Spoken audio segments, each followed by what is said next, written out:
Take your best shot.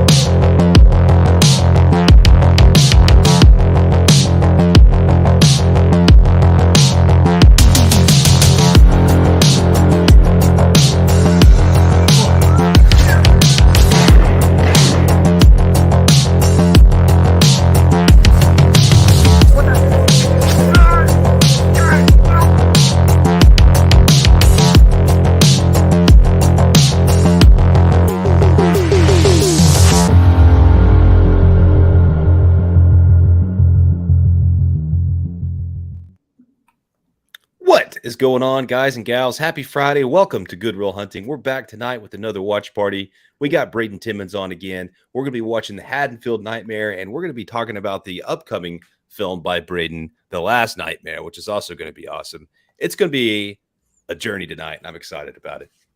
Dude, man, it's going to be awesome to the awesomest, totally radical. I'm not sure why I'm speaking TMT talk right now, but that's just the way it is, man. It might be this Crown and Dr. Pepper I'm drinking over here because Braden Timmons, baby, and we're all going to wear Good Real Hunting. You know what? We're going to wear tight shirts.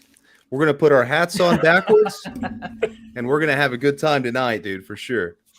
Oh, my gosh. I think my shirt is just tight enough right now to not keep any blood, from flowing or anything like that. So I think we're in a good enough position right now to continue this stream without anybody passing out or anything. So, well, I do have an extra small Good Real Hunting t-shirt in this closet over here.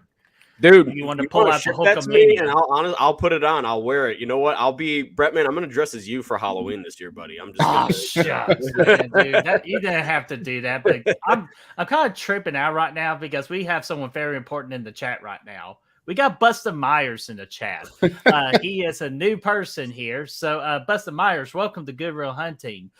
Trick or treat, motherfucker. Welcome. That must be the cousin of Ronnie that was in here the other day. Oh, dude, it absolutely has to. And before I address the rest of the chat, we usually do our Good Real spiel on this channel, promote us. But you know what? This ain't about us tonight. This is about our boy Braden down here and to support his passion project of The Last Nightmare because we all deserve this conclusion to the H2O, pretty much a trilogy at this point. I know that's what Braden is trying to create, and we definitely need to do that. And guys, we are at $149 right now away for the goal of 5%, and Braden wants to achieve it tonight. So dadgummit, let's achieve it tonight. The Indiegogo campaign link is in the comment section. If you don't see it there, it's also in the description as well. Click on it, select. There's many great perks for you to select, and I even got this pulled up too. So if Braden wants to go in like details with this campaign, Braden, this is your time, my friend. No, yeah, I mean, obviously we're trying to raise money for the final showdown between John Tate and Michael Myers that was set up in the first film. We're definitely trying to, go a little bit further into production than oh man, I'm seeing such nice comments in I know, and I gave him a nice gift in return. That's called a boot to his ass. So dude, I'm honestly seeing the nicest comments here tonight. This is absolutely fantastic. But what do you call it? Yeah, we're trying to raise $30,000 in order to complete our film. We are trying to hit 5% by the end of tonight. We are $149 away. So if you guys can go on in, support it. This doesn't happen without you guys. So, we're trying to raise as much as we can to get production started here. Any and all support is greatly appreciated. We did it once with the Haddonfield Nightmare. We're trying to do it again with The Last Nightmare. So, yeah, is there any particular perk you want me to pull up for you? I mean, you can just kind of like scroll. What's that? Or like any kind of perk you want me to show in detail? No, I was gonna say the what do you call it? The thank you and the credits is the cheapest one. It's $10 if you guys just want to get your name in the credits. Any sort of donation is essentially gonna get your name in the credits, but you know the starting tier is $10, which would definitely we need 3,000 people to donate $10. Now, how do we reach 3,000 people? I have no idea as to how we do that. But you know, if 3,000 people donated $10, we would hit our goal. We've got a lot of different you know, perks that are available throughout the campaign, and again, just any and all support is greatly appreciated for the production.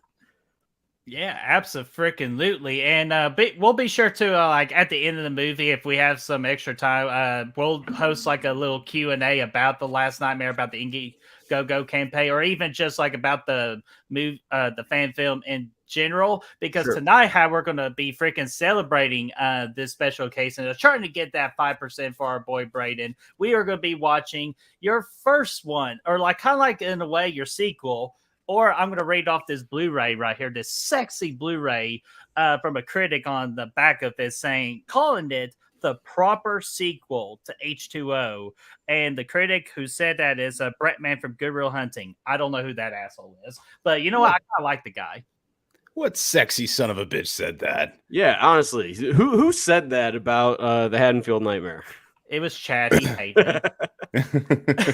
Nah, I'm just messing. So I'm going to go ahead and say what's up to the lovely people in the chat, except for the assholes. You know where to go. So let's say who all is freaking here. We got Chester Franklin Jr. What's going on, man? Saying I subscribe to the channel, dude. Thank you so much for that. But don't just support us today, support our boy Braden. But thank you so much, Chester. We got Lamantra. What's going on, my friend? Saying support. We got Tatum. What's going on, Tatum? We saw you becoming a new YouTube member today for our channel. We appreciate that. We got you on the card, but we're not going to promote us today. We're promoting Braden. So next week you will see that YouTube card with the update with you on it. Let's see who else we got here. We got Adria James. What's going on? We got Gory Tiger. How you doing?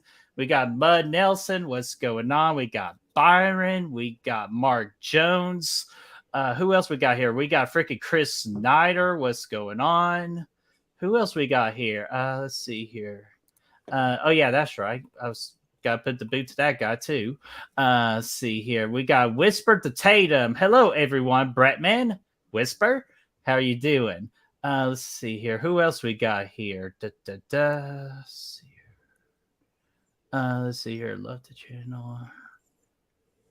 Oh my God. Thank you, Zach. That is so beautiful of you to say that. So you know what? Goodbye. So let's see here. We got Nick, the movie ranker. I bet you Brad was thinking the whole time, dude, when's he going to read that comment? I made Nick that comment. Oh, shut up. Movie ranker, what's going on? I say, what's up, guys? I'm watching this one tomorrow when I get the chance. Just wanted to stop in and give a thumbs up. Thank you, man. We got Ashton. What's going on? And let's see here. I think that is everybody at the moment. So everybody, thank you so much for your lovely words and just your support. So Braden, before I actually pull up this movie and get it ready, so just got to ask the very first most important question. Was this whole project with the Haddonfield Nightmare just in spite of Chad and his love for Halloween Resurrection? I actually had no idea of the existence of Chad prior to making this movie. So it wasn't. This movie was definitely made because of the spite for Halloween Resurrection that I had. So I was watching all of the Halloween movies. It's not on my channel anymore. I might include it on the Last Nightmare Blu-ray, but as like one of the just features that you can have. But I did make a quick 7.5-minute Halloween fan film that was shot completely on an iPhone 8 Plus that was called Halloween Haddonfield Nightmare. And around the time that we announced the Haddonfield Nightmare, I wanted to take that off the channel in order to avoid confusion so people didn't think that that's what we were building off of, because it's terrible. It's god awful. So I might include that feature as like a just a special feature on the Last Nightmare Blu-ray or whatever. So anybody that buys the Blu-ray will have access to it. But yeah, in order to avoid confusion with that, we were supposed to just continue that initially with Haddonfield Nightmare Part 2. And we were just going to be using our friends, people, this is like when we were getting started and everything. But the people weren't taking it seriously. So we're like, you know what, if we're going to do this, we're actually going to do this. So I came up with the idea for a film called The Haddonfield Nightmare. Wasn't really sure how I wanted to approach it. And I was watching all of the Halloween films, just kind of like taking notes on, how we should approach it and everything. And I got to Halloween H2O. And I was like, holy shit. Like the idea just kind of like midway through the movie, I paused it and I was just like, oh my God, like nobody has made a good sequel to Halloween H2O. Why don't we try and go out and do that?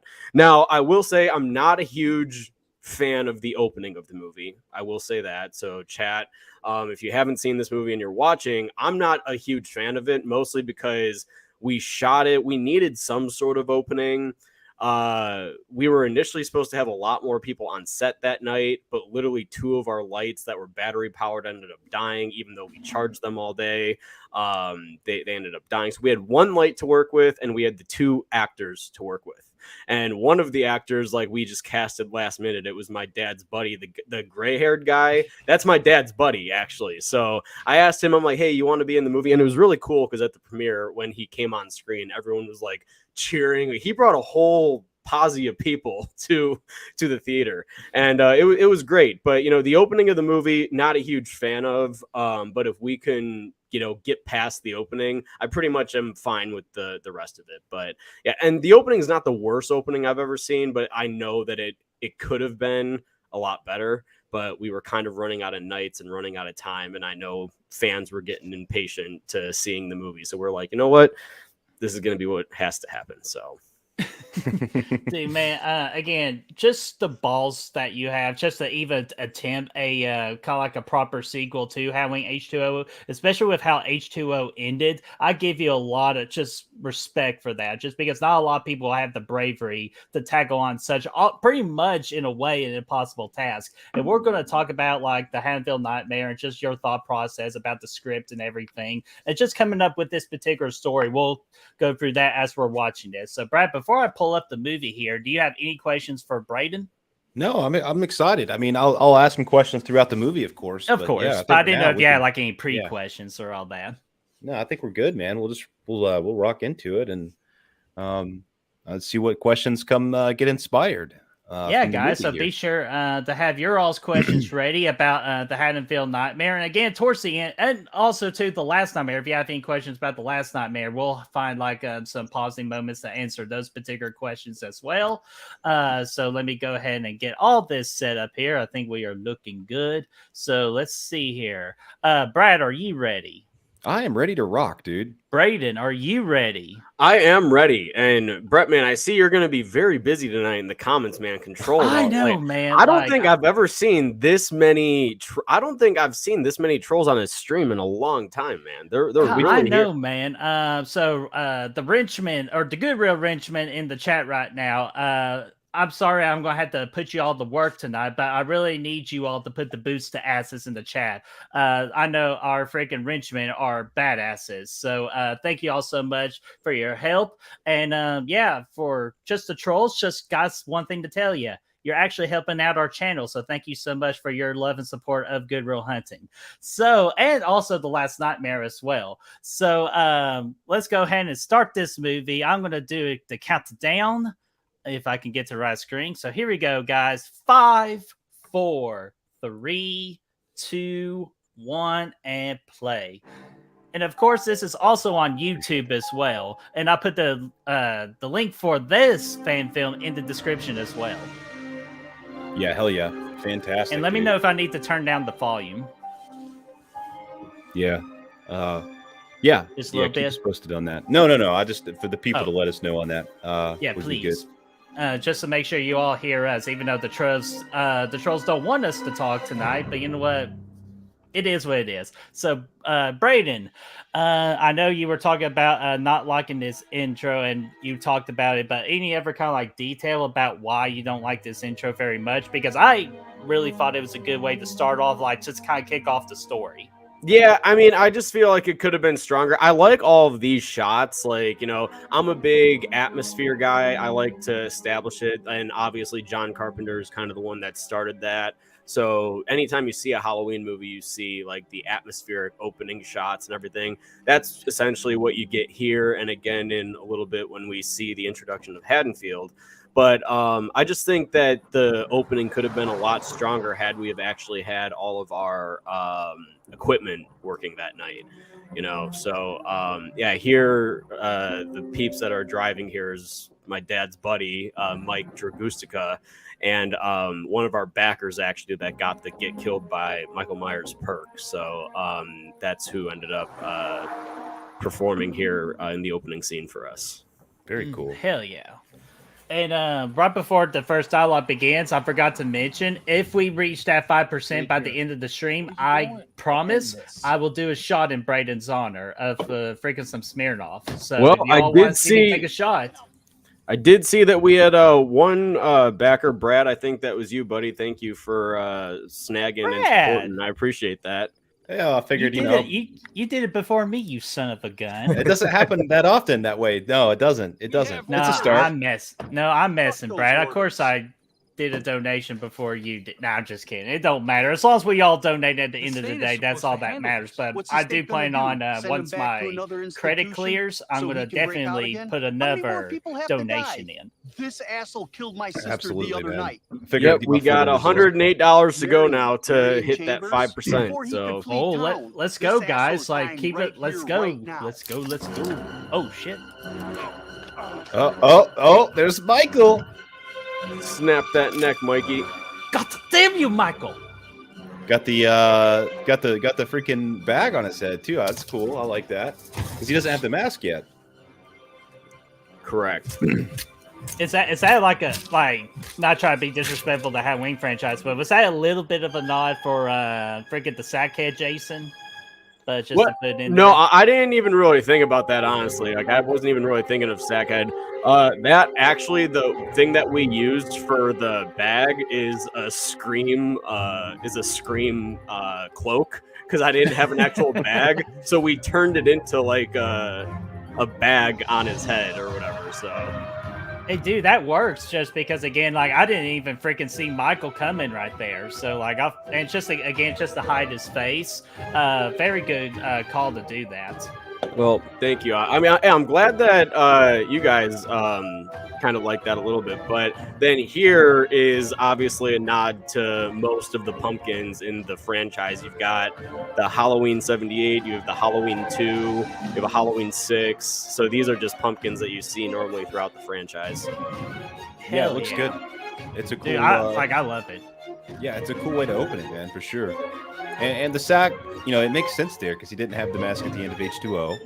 So, yeah, I like that. All right, sorry, I was going to turn down just a little hair because it's loud on my end. Yeah, with the music, it's a little loud. Yeah, no worries. And of course, dialogue. I'll control it back and forth. So, guys, you're going to get a full experience. And just out of my curiosity, Chad, who has not seen the Haddonfield Nightmare before? Please let us know. And at the end of it, what do you think about it? Yeah, hell yeah. So, Braden, this was. I know you did the short iPhone film. This was your first feature length movie, though, right? Yes.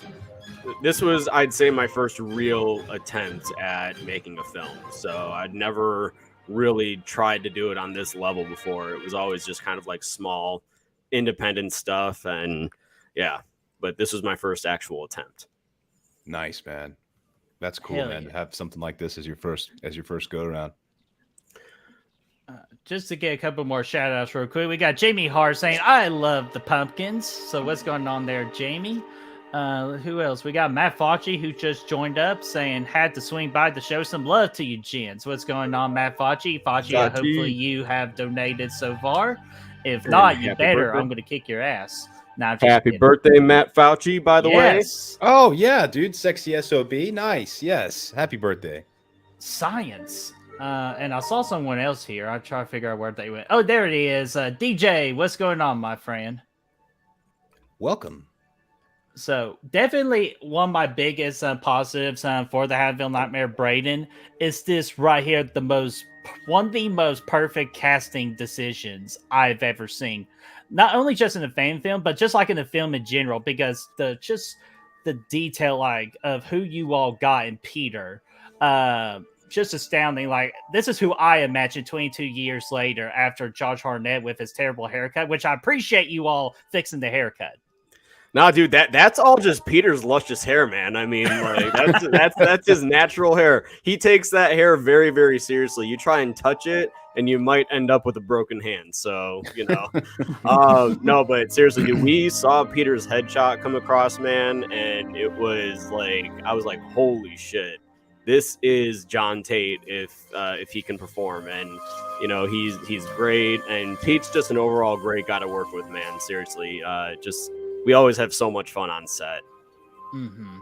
Yeah, and I cannot wait to see what he does next in The Last Nightmare, especially, and we'll talk about the actor who plays Michael Myers in this one, or there was more than one Michael Myers actor in this one, and we'll get to both of them, one of them being below. Oh, God. Oh, yeah, we're going to get to that story. But yeah, we'll definitely get to the main one that plays Michael in this one. But how excited are you about bringing on Chad Sumner, who very successfully played Jason Voorhees in My Special Boy? We did that watch party last night. So how excited are you about Chad coming on for the last Nightmare? Dude, I'm super excited to have Chad, man. Chad is, I give him a lot of shit, right? Like, we give each other a lot of shit on every show that we're on. But, you know, the one Chad, thing, of course. Exactly. The one thing that I will say about Chad, man, is that he's there when you need him, man. Like, I mean, and he's willing to play anything. Like, you literally see him in My Special Boy as Jason. You see him in The Last Nightmare as Michael. You see him, you're going to see him in Wayward Sisters as like a clown or something like that. You're going to see him as like, and he's just willing to do whatever, man. Like, and it's great. He's really just down to be involved. And that's what I love about it. Yeah. Oh, yeah. I think we got a part lined up for him for the package as well when the time comes. And he's excited about it, man. Easy. I mean, he always volunteers his time. And yeah, he's going to play the role of my bitch. No, I'm just kidding. No, Chad, I'm kidding. No, Chad, if you're listening to this, I'm kidding. Don't kick my ass, because I know he really would. But no, you said it perfect. No, but you said it best, Braden, that Chad is just there when you need him. He's just not only just a good producer or whatever you need him to be. He's just a great friend in general. So we love Chad for that, no matter how much shit we give him. Exactly. Yeah. So, I mean, and Chad's going to knock it out of the park, man. Like, him and I are talking about the type of Myers that we want to see in The Last Nightmare, and he's going to do really good. I know it. And I can't wait to do the first costume and screen test with him later on this year. So, actually, great question. Yes, it's going to be a sexy good time, man. Sexy good time. Michael was watched by this man, Dr. Samuel Yeah, I was like, Loomis. come on, show him. Many of you who Or wait a minute, I can't. It's been a while since I've seen this. I've seen this a good amount of times, but y'all could not show Loomis, correct? No, it was just a shot that like none of them looked like we wanted it to. Like, I mean, we didn't have a good one necessarily to use, so it was just a little overexposed, so we couldn't use it. There was no way that we can do it with the lighting or anything. You should have got that dude from Halloween Kills to come in and put the makeup on again, man. I saw Mud Nelson said he just donated to the campaign. I did see that. I would like to congratulate or not congratulate you. Thank you, my friend. We are literally $98 away from hitting our 5%. Come on, guys. And that brings a good point. Anybody who's thinking about doing super chats tonight, just go to the campaign and send it there instead, and then let us know, and we will just treat it just as a super chat. Just pop it in the comments. We'll keep an eye for it. So or else if you want to do a super chat, what I'll do instead is I'll take tonight's super chats and donate it to The Last Nightmare. Yeah, but obviously if you can go straight in, that's even better. Definitely would do better because you can put your name in the credit, and you definitely want to do that. It makes you just feel special. That and YouTube's not going to take it. So That's good. That too. So yes, we highly recommend just donate to the Indiegogo link in the description and in the comment section. I'm going to crush a Truly here because my friend inspired me to do so. Yeah. And if you would have, Braden, you kind of were touching upon this on one of your live Q&A streams here recently, but you were really wanting to use like your where you went to college, but they wouldn't let you. But you said, "Dead gummit, at least going to get a picture of the outside of the building." Yeah, so the pan down when we're revealing it, that's actually the university, and what we're actually shooting at right now is the village local police station. They allowed us to use their briefing room as the classroom, so that's what we're using. That's what this is. So it's kind of movie magic, you know, like when like you don't realize it, like this just looks like a college classroom. So you know, like and. But actually on John's podium, there was a Village of Lyle police station logo.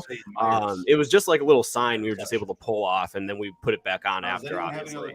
But yeah, like, and I love how you got the Illinois flag in there and everything like that too. So it just like kind of it all just kind of felt like, you know, like just a classroom Illinois in general. Yeah, and like a classroom. Oh, also, just so you guys know, I'll be in my office this afternoon. And then do you remember earlier in this scene where the redhead girl, Hannah, the star of Sally, asked Dr. Tater, you know what? I was about to ask you, it's like that girl looks very familiar, but no, that's definitely Hannah. Yep, that's her. And let's just say you have not seen the last of her yet in this universe. So Hey, yeah. What was your? I know you. Oh, go ahead, Brad. Sorry. No. You go ahead. Go ahead. Bring it Okay, up. I was just getting Ashton's comment real quick, saying Chad's going to crush it as Michael, like he did Jason. I absolutely agree with that. And Metallic, what's going on, my friend? How are you doing? Yeah, hell yeah, dude. So Braden, I know you kind of mentioned it here in the dialogue a little bit, but what was your? How did you explain off the decapitation at the end of H2O? Like, what was your thoughts behind it? So we just said that it was never confirmed to be Michael Myers. It was more as if like Laurie was just crazy and envisioning stuff. We are going to touch more base on that in The Last Nightmare. So we do have a little bit more of explanation to do. And there's even stuff that John finds out that he didn't even necessarily know about. So you know, that will be explained in the sequel for sure. Yeah, and I love and what we are seeing right now. I love this. And correct me if I'm wrong, Braden. I love this attention to detail because you're playing off again the tradition of Halloween films of three people walking around, just kind of like explaining the plot, like not intentionally, but you know, just kind of like explaining what's going on and what's about to come. Yeah, exactly. You know, like this was like. And this was actually not shot in the fall, even though if you look in the background, you can see the orange on the leaves and everything like that. This wasn't shot in the fall. This was actually shot early spring. We had to start production again as soon as like it was nice enough to start shooting because it still had the fall feel to it. It like the leaves weren't blossoming yet or anything. So like this was like the perfect time. So this was actually shot, I believe, in early April of 2021. I actually was going to say that I like my next sentence was going to be like, oh, it looks like you actually filmed this in the fall. So that's interesting. I know there were some shots at the beginning of the movie where there's some leaves on the ground and stuff like that. And was that done at a different time or did you manufacture that or how did that work? No, yeah. So everything was pretty much done. Those shots were done right around the same time as we shot these scenes. So pretty much around the exact same time. Yeah. So, gotta read this question from Chester real quick.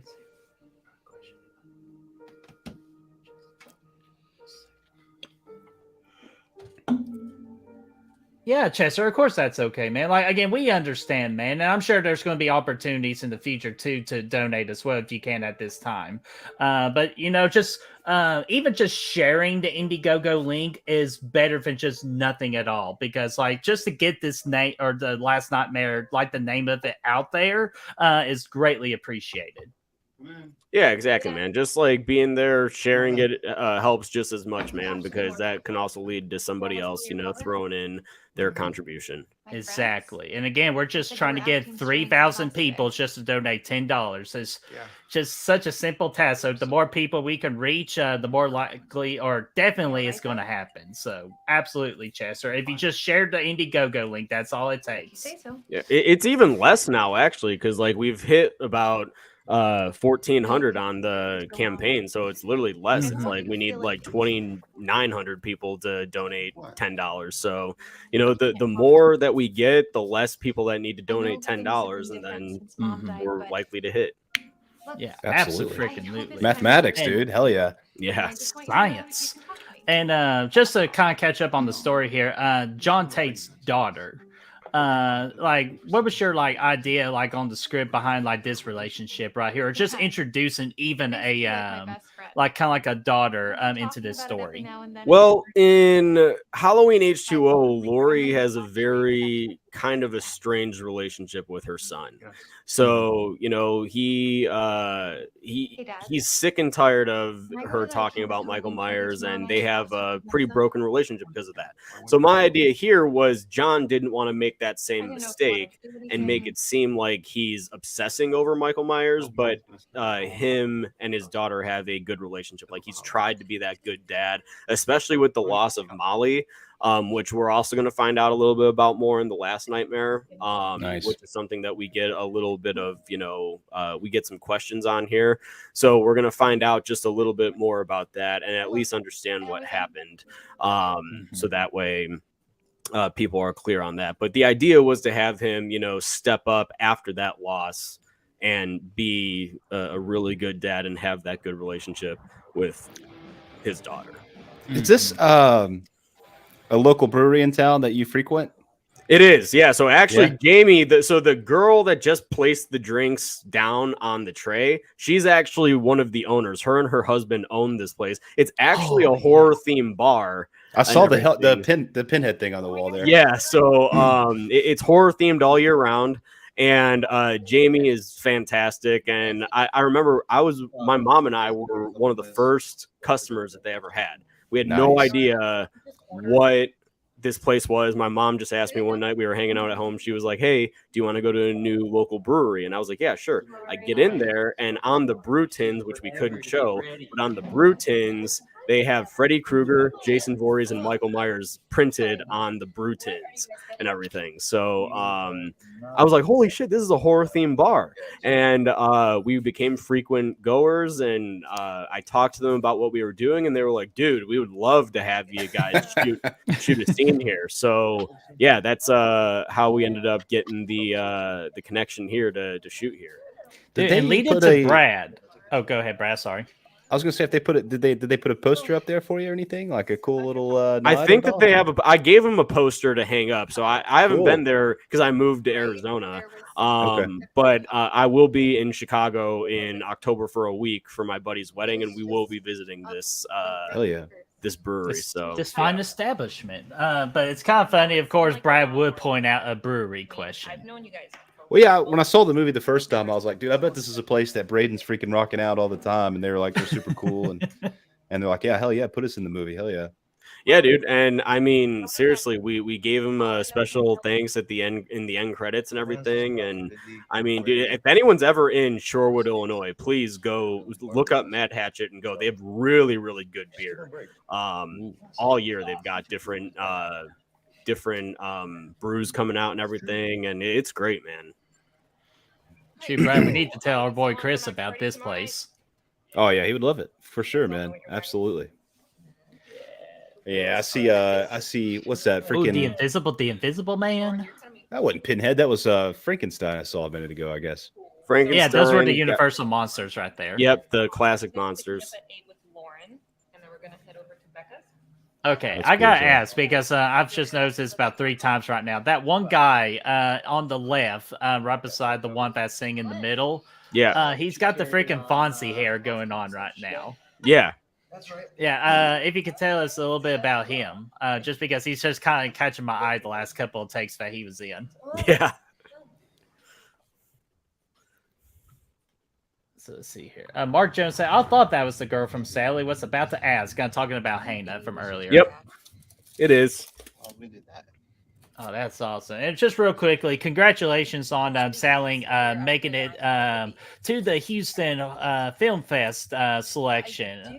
So absolutely, Sally's going to dominate all the freaking awards on that weekend. Well, we're going to see, man. I'm excited to watch it with an audience and everything like that next month, man. It's going to be a lot of fun. I wish I was going to be there. Shut the hell up. You are going to be there. No, of course I'm going to be there. I'm not going to miss out supporting my Braden Timmons baby. Like, I'm not going to miss out on an opportunity like that. Yeah, no, man, I'm excited because like I've only ever seen the feedback. Like at least Haddonfield Nightmare, I got to watch like with a whole audience before the movie released the week after that. Sally just kind of came out, and I had to see just like what people's thoughts were online and everything. So this is going to be my first time watching Sally with an audience of people. So just to kind of see how they react and everything is going to be interesting to say the least. Mm-hmm. And Busta, just saw you saying you haven't had the time to watch Sally yet, dude. After this, definitely suggest you watching Sally. Very, very damn good. It's short too. It's only like 15 minutes or something. Yeah, like 15 minutes. Oh man, and here we are. We are at the freaking. Remind me, Brent. Was it an asylum or? What, this? Yes, because I know you've had a lot of struggle, or just a lot of like nights with this particular location. Dude, actually, at the end of this, I'd love to talk a little bit about the struggle that it took to get access to a prison to shoot. Mm-hmm. That was one of the hardest pieces of the production, for a fact. And I'll talk more about that at the end. Okay. But yeah, this is the old Joliet prison. This is actually where they've shot in scenes of Prison Break. They've shot. This is where the opening of the Blues Brothers is. Actually, on the opposite side of where we're at right now is where the car and everything like that for the Blues Brothers. They're driving right along the wall in the opening of it. So it was really cool to shoot at a location like this. And yeah, I mean, the people of Joliet are great. We're talking to them right now because we obviously need access to it again for the opening of The Last Nightmare. But after the opening, Smith's Grove is pretty much done. Smith's Grove was featured in this movie. That's one thing that we do get asked a lot is Smith's Grove going to be a big part of the next one? And it's not. Haddonfield as a town is essentially going to be the more integral piece of The Last Nightmare. We feel like that Haddonfield is kind of where this entire thing began. We're going to end this entire thing within the town of Haddonfield for the end. So it always comes back to Haddonfield, man. Exactly. And I think from what I've heard, you talk about with inside the prison, y'all had to kind of like shift some things around, or kind of like using what they already gave you. So what was it like just going inside of this place for the very first time and kind of like setting up particular scenes? Dude, this shit is spooky as hell because it looks spooky, dude. There's no lights in here at night. None of the lights work. So you have to bring everything out by yourself and set up the lights. So we get out there early enough to make sure that we have all of our lights are battery powered. So we have to set those up, and they do have a generator out there that we were able to rent and everything like that as well. Which we did, but they charge for that. So again, that's where some costs come in, is like if you're going to be renting generators from them and everything, which is where our production money goes into. So yeah, like we got there early enough in order to make sure that our lights and everything like that were all set up, so at night we could see where we're going, because other than that, pitch black and the whole campus is terrifying.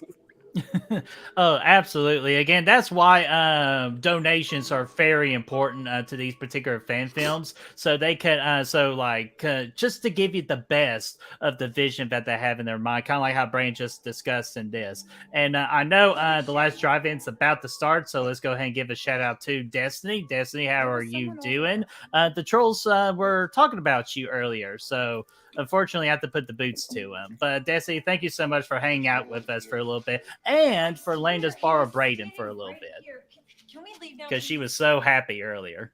Oh, dude, always. God.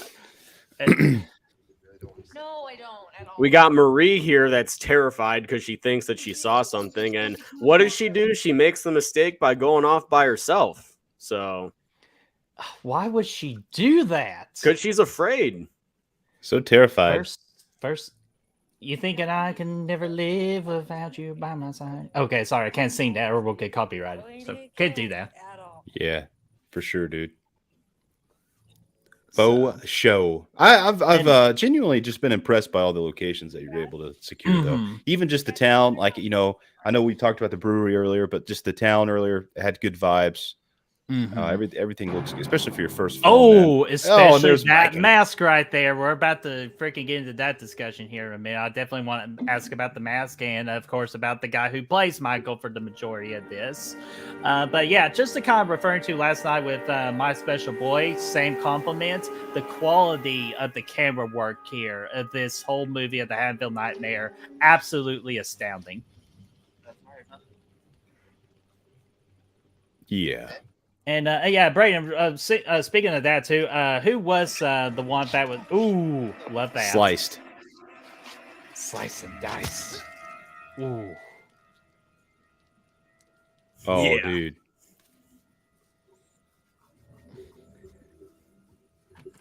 Hell yeah, dude. I do also like on that one shot, like of the close up of like Michael as he's like kind of like putting him down.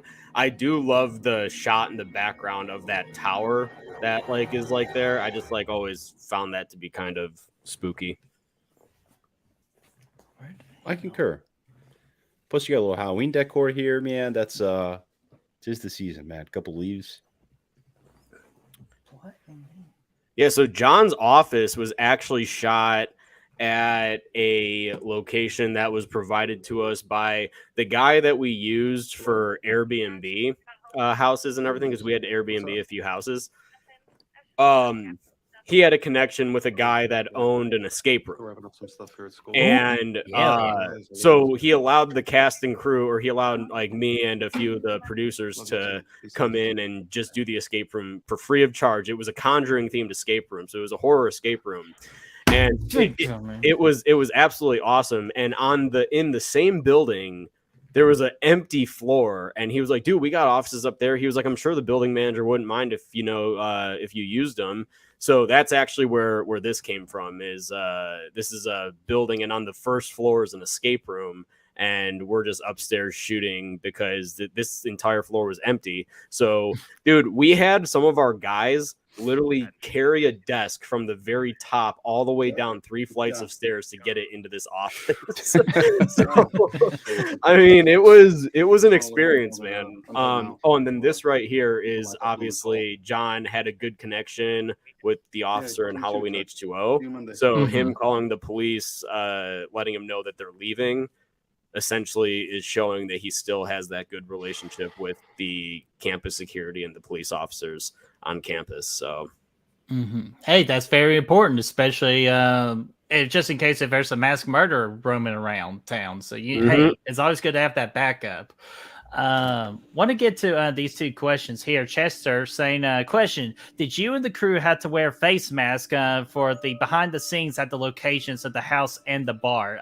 Because again, during the Global Bastard era, do y'all had to do any like Global Bastard protocols? Yeah, we did. We enforced it in the fall, and then also in early spring until the summer, essentially, when they said that it was safe to take it off again. So as soon as we got the green light to get rid of them, that's when we did. So But yeah, we definitely did have to wear face masks and everything like that for a good portion of production. Except for Michael, he has a mask on, obviously, so he was good to go. He's good. Yeah, he's good. No need. He good. And Byron asked here, which Halloween movie has the spookiest asylum in the franchise?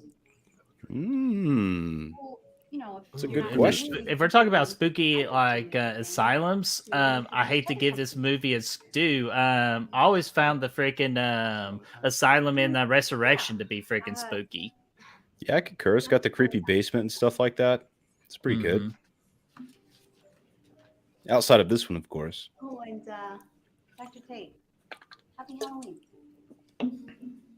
I mean, thank you to everyone that's been donating on this stream, and we're literally $98 away from hitting our goal. So this is absolutely incredible. Did you get anybody else? I'll update the banner if. Well, Brad, you put your name on there. We got Brad, and we've got, I think Mud was the last Mud one. Nelson? So yeah, we got got $98 to go. Brad, this is gonna be the most embarrassing thing I tell you on stream. Can you text me? I lost my phone. Damn it, Bert. I'm sorry. I need it. Once you don't have it. Do you have an Apple Watch or no? I have just no, I don't have an Apple Watch. I don't like to wear watches. I'm gonna text you a few times. I can hear my computer go off, but I can't. Wait a minute. You know what? Dude, this is like one of my favorite shots that we got of the movie is him walking up to like do his stalky. I love this. It looks good, man. It really matches the kind of the vibe of the first couple movies. Oh man, dude, Brad, this is a big deal, man. I'm a fan of his work. We got freaking Mike Shabanti in the house. What's going on there, Mike? Shabanti, what's going on, man? Yes, sir, man. Mike does a lot of great work. So, Mike, thank you so much, and welcome to Good Real Hunting. 911, what's your emergency? Hi, yeah, I'd like to report a suspicious. I was actually just about Phone was to in ask. the kitchen. Yeah. What location? It's on Belmont Road, 1621 Belmont. It's right in front of my house. It's a silver vehicle. Okay, we will send an officer that way shortly. Okay, thanks. Yeah, I was just actually about to ask about the score. Ooh, I love this sound right here. Kind of gives me Halloween 3 vibes right here. Yeah, kind of, right? Like at the beginning, then you add like the kind of like the pop to it. And again, that's another compliment I wanted to make of this as well. Just the score and the sound effects in this movie were astounding too. So who did you hire to do this process? So Adrian Emond is the composer of this, but Tyler Falcoa is actually the one that added this music in. This is just like some temp music that he had or whatnot, and it worked. So I was like, yeah, we needed something playing. I initially wanted the Monster Mash because it worked so well with like the overall, like it actually timed perfectly, but I didn't want to get the copyright thing or anything like that on that. So, you know. But this right here is one of my favorite characters that I wrote. I absolutely love Officer Williams so much. He just has such a likable presence to him, like, you know, and that's what I love about him. And working with Andre, man, is freaking fantastic. I cannot wait to work with him again in The Last Nightmare.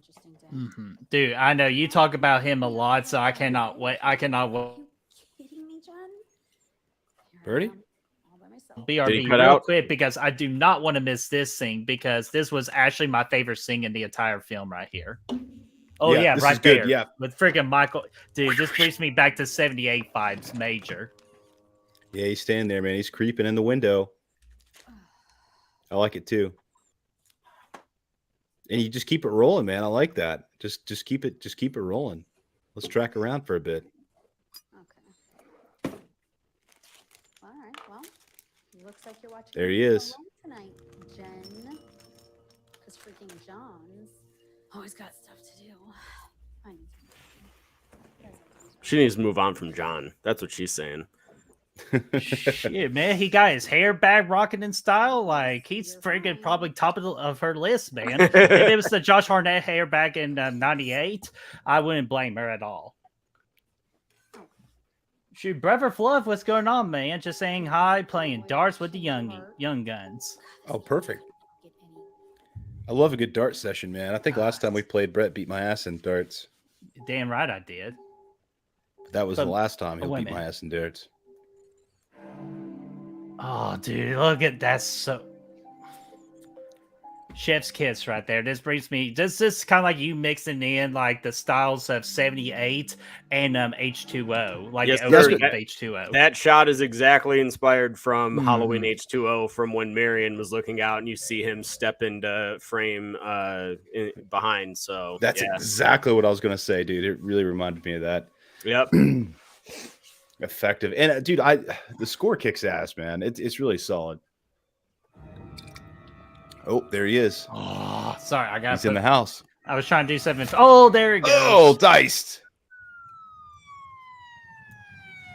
Hell yeah, dude. Slash and dash, put the bullet in your ass, playing tennis with your paws.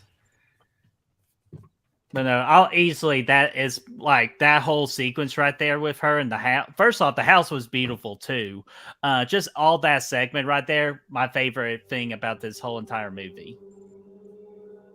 Yeah, that I'm was, a big fan of shots where police lights like illuminate off of characters. So I love the shot of when, like this right here, of when Williams is like looking into the car and everything. I love that you could see the lights illuminating on everything. So I'm just a big fan of that. And I bet Vintage. I bet that's hard to pull off too. Sometimes because you know how sometimes like the lights can reflect on the camera and all that, you could get like blurry or too bright visions. But no, you all pulled it off really nicely. Mm-hmm. Put in a 1062. I like this guy too. Copy. Almost done.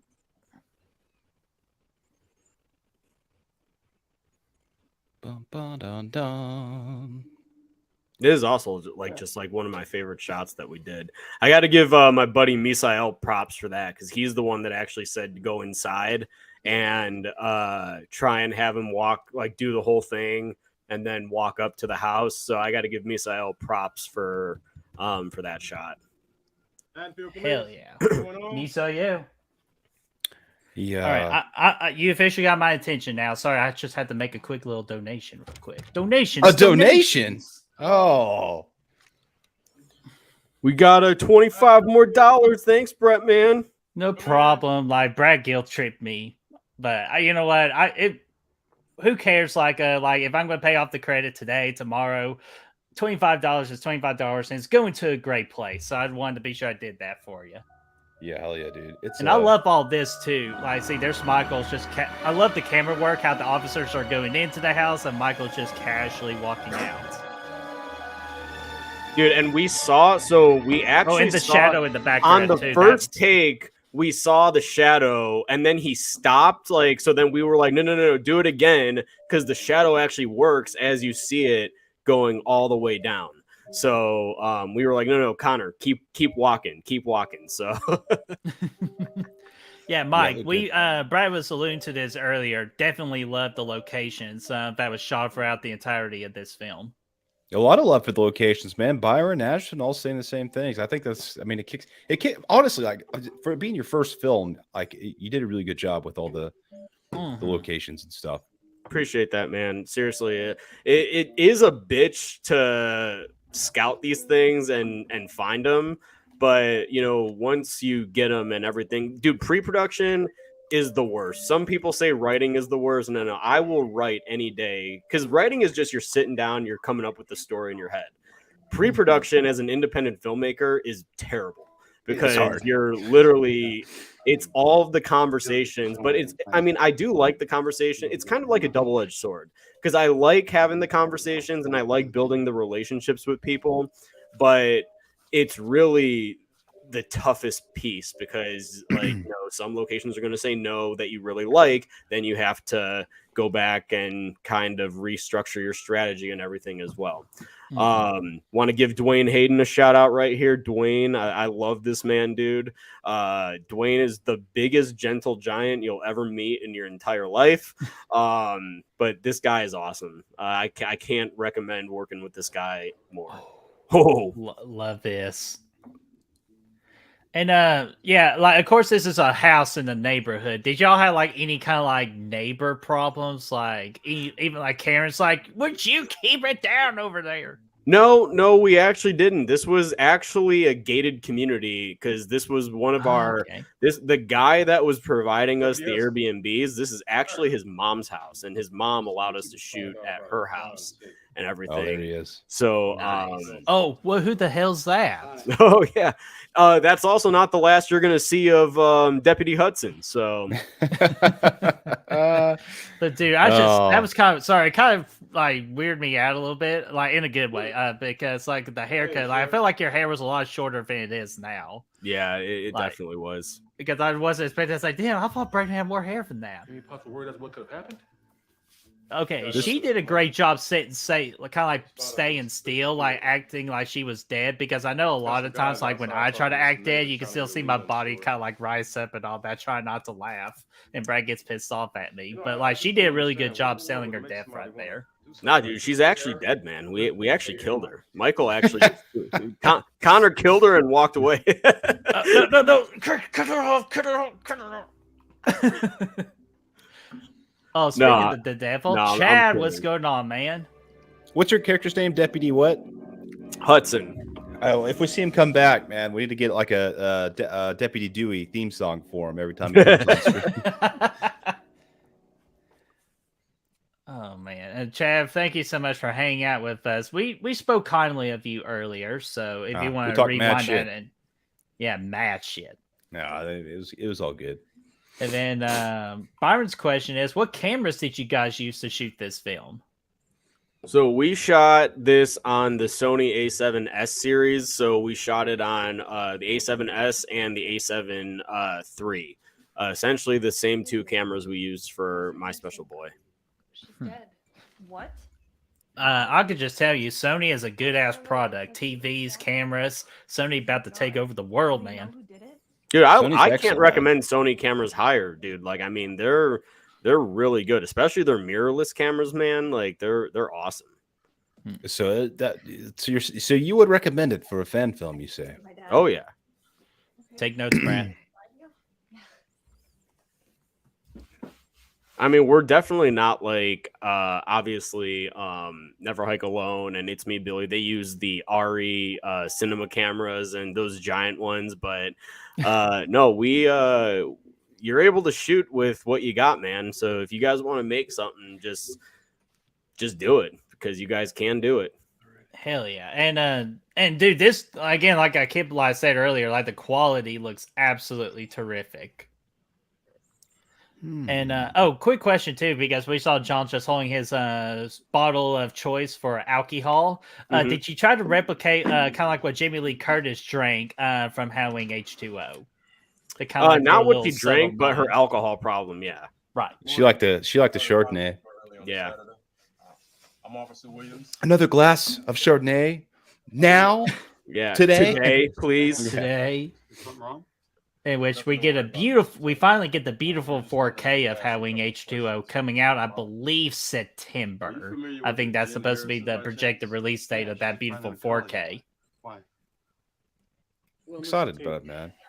Actually, the last time I watched H2O, I was really having a good time with it. It's still towards kind of the bottom, but No, I mean, just learned about it this second. but I still enjoy it. Obviously, I like all the movies. It's just like the opening scene in the third act is what gets me always to watch Howling H2O because it's just those particular scenes alone. Wait, you guys don't think I'm But responsible? I gained a better appreciation for Howling H2O because of this film right here, just because of how how smooth the storyline mixed between both of the movies. Like it makes sense with what story you were trying to tell with the results of Howling H2O and the aftermath. Think of anything, Yeah, we were really trying, man, and I'm just glad that people seem to appreciate it as such. And this film actually, I just realized here this week, it's got 993,000 views, so we're 7K away from 1 million, man. Like, dude, yeah, I noticed dude. that earlier too when I was doing some little research. And dude, yeah, so we need to freaking all guys. And here's the thing too, I'm sure Braden and his team will definitely appreciate more from what I'm about to say. 10 seconds counts as a view. But definitely, if you watch it for longer, it helps the evil bastard that's called the algorithm. Yeah, dude, for sure. How much money we need left? How much more money do we need to? We need $73. Oh, okay. Let me just I'll add it. Yeah, just freaking put that bad boy in there, Brad. We are so close. And again, if we could hit that 5%, I promise you, I will take a shot of Smirnoff. We'll have to do a shot. I will be doing another Haddonfield stream Sunday night. And once, I guarantee you, during this campaign, the Haddonfield Nightmare hits 1 million, I will be doing a celebratory 1 million view stream for the Haddonfield Nightmare. For sure. So we got a lot of Haddonfield to talk about, man. So I hope that you guys aren't sick of it, because we got a lot of shit to do, and we want to get this thing made. So I can't wait to show you guys the first, like, we will be posting the first screen test with the music of Chad as Michael for a fact. So yes. Yeah, I guarantee you, after you guys see that, if you guys aren't on board now, you guys are going to be on board once you guys see the first screen grabs of Chad in full costume and makeup and everything. You or anyone else in this town, if I can stop it. When your grandmother... You are not her, Dad. Stop comparing yourself to her. This is my favorite dialogue scene in the entire movie. Like I said yesterday, I know this time of year... And it's very important too, because again, it establishes the relationship between father and daughter here. Yep. Ever since I was born. Down. So you're going against what you believe in.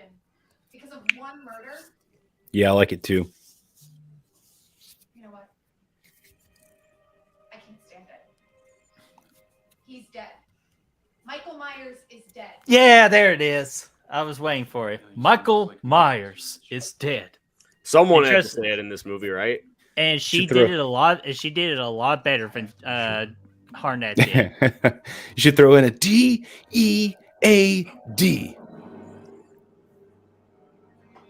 Michael Myers is fucking dead. This was another local coffee shop, Crema. They allowed us to shoot outside of their place because they weren't allowing anyone in here, because this was actually shot during fall 2020. So we weren't allowed to shoot inside. And actually, the door right there is actually where Dwayne came out of.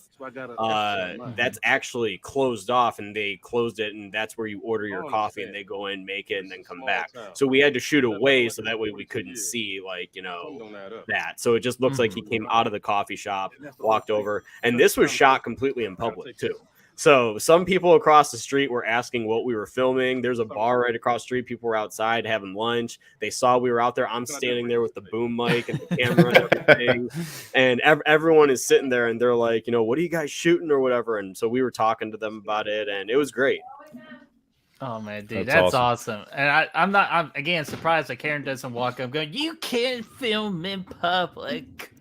Nope. I like this. The only issue that we had was, and we got a picture of it actually. It's on my old Instagram account that got hacked, but you can still find it on Instagram. The only issue we had was the cop showed up one night on set, and it's during the scene where the two of them are screaming after they find their friends' bodies. The police showed up because a neighbor heard screaming, like literally like blood curling screams. And so the police showed up, and we literally answered the door, and we're like, "Are you here because of the screams?" And they're like, "Yes, sir, we are." They were so cool though, man. Like, we were telling them what we were doing, and they got a picture with Michael Myers and me. And nice. They're the coolest cops that you can ever meet or hope to. They're the cops that you would hope ended up on your set. Right, versus like just kind of like the dig, but they understand y'all were just trying to do something, and you all know, like, they knew you weren't trying to do anything intentionally. So. Exactly. So, no, man, they found it to be super cool, man. Actually, one of the people I went to Benedictine with knew one of the cops, and tagged him on Instagram, and he commented on it saying it was great meeting you guys and Oh everything. hell yeah! Hell yeah. So I'm like, dude, that's such a small world. Like, you know, like, It is. It is. Brett, that's the new goal is for our skits to result in the cops showing up. All right, that hey, raise the bar, man. Hopefully they're the cool I do cops, play. though. I do play a 9-year-old hanging out with a clown. So if that didn't draw any attention, even though we did drive beside that one person in the neighborhood, that really questioned what we were doing. Yeah, I do kind of wonder what thoughts we put in other people's minds sometimes. I believe. Hey, Brad, do you like refried beans? I like Mud Nelson's comment. Michael Myers says "Dad," which is actually true in Halloween 6, the producer's cut. What makes you think this happened? Chester's got a comment, or go Sorry, ahead, Brad. Go ahead. I didn't mean to hit that. I was trying to close out the other one. Chester says, "Was there any trick or treating in the fan film, despite the date changed to October 31st on Halloween Day?" there is trick or treating coming up. Yeah, actually. So we're gonna be able to see some trick or treaters here once Act 3 kickstarts. So Gotcha. And I thought I saw another question. I'm trying to figure out where it went. There it is from Byron saying, Braden, how good are you as a writer now compared to writing Haddonfield Nightmare and Sally? I'd say much better. I honestly struggled to get Haddonfield Nightmare written because it was the first time. That was my first time writing a full screenplay as well. So writing this was a daunting task, and you know I'm glad that it came out as well as it did. So hell yeah. And Byron also added to it, Brad and Brett can play the Halloween 5 cops in The Last Nightmare. Absolutely not. Because, trust me, this is a lot better for Halloween 5. So we definitely do not need that. But if you do need some extra bodies for Michael Myers, we'd be happy to help. This actually is better than Halloween 5. Someone it was never confirmed Easy. to be Myers, but someone came after her and then came after me too. I'm afraid that Myers got away and now has come home. And if he has, we have to hunt him down. He's like, There's nah. not enough evidence. We have one body. And Mr. Tate, even if you are Laurie Strode's son, We have one body in a murder Haddonfield. occurs, and the first thing you Who wanna the do is fuck else do you dead man think? doesn't add up. What about the 2 bodies at Smith's Grove? Oh, there you go too. Oh, Smith's Grove. Like, come on, guys, this is all the evidence you need right here. Sheriff, if what he's saying is true, we have to start taking precautions. It seems to me like you're just playing scared, Sheriff. I love Dwayne's face here. He's like, "Bitch, Yeah. huh?" Yeah, so what the fuck did you say? That's on you. He's right, Sheriff. Look, Mr. Tate, out of everything you said within the past 5 Oh, he's riled up now. Like, he cannot believe that. John, what? Like, I can't believe you fucking questioned So me. if you have concrete evidence, I'm all ears. But until you do, don't waste any more of my fucking time on this. You gotta go. Yeah, so come on, John. Like, they deal with plenty enough for freaking, oh my. How fun. I bet that's everything, too. How much fun did you all have creating stuff like this? Because I cannot even imagine how much fun that was. Dude, it was so fun, man. And that was actually Jamie, too. That was the bar owner. We told her that she could play a dead body in the movie. And, dude, so after we shot this scene, actually, we literally went back into Mad Hatchet and literally, like, we were all just sitting in there drinking. She was in that makeup all afternoon, dude. Like, and people were coming in. People were coming in and just being like, what the fuck? See, that sheriff got in trouble right there. That sheriff touched the evidence without wearing any gloves. He did, but also we kind of were able to write. He did too, and it's because we were able to confirm that forensics already confirmed that it was Michael. I get it that it's still Damn, evidence. that was quick. What's that? I said, damn, that was quick. Dude, the Haddonfield forensics team, man, they've really expanded, man. Dude, technology from now versus then, But Sheriff, astounding. we only have one order of business, and that's to hunt this thing down. Oh yeah, so now they believe one dead body is all it took. It's the Haddonfield Nightmare. He said it.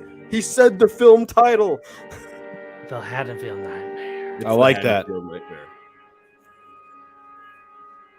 Yeah, and as you're showing off this amazing Halloween vibe right here, I will say what got me to invest into the Haddonfield Nightmare the first time is the first like little trailer you all did with this particular house right here. Uh-huh.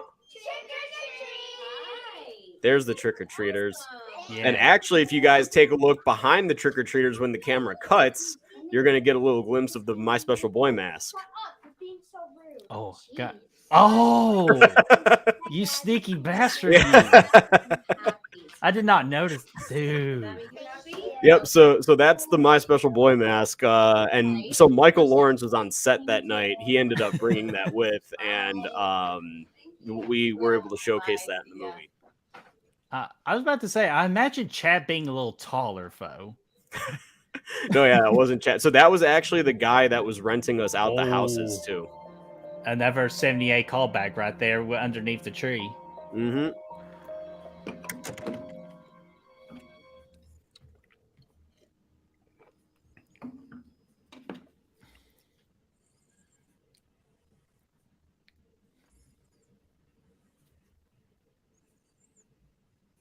Oh, damn. I bet he's behind the tree. That's usually where they like to hide. Because like Scary Movie taught me that lesson. Is where do they always go when you do that one shot? They're standing there, you cut away, you go back, they're gone. Mm-hmm. Scary Movie explained what happens. It's they freaking just go behind the tree. That's all it takes.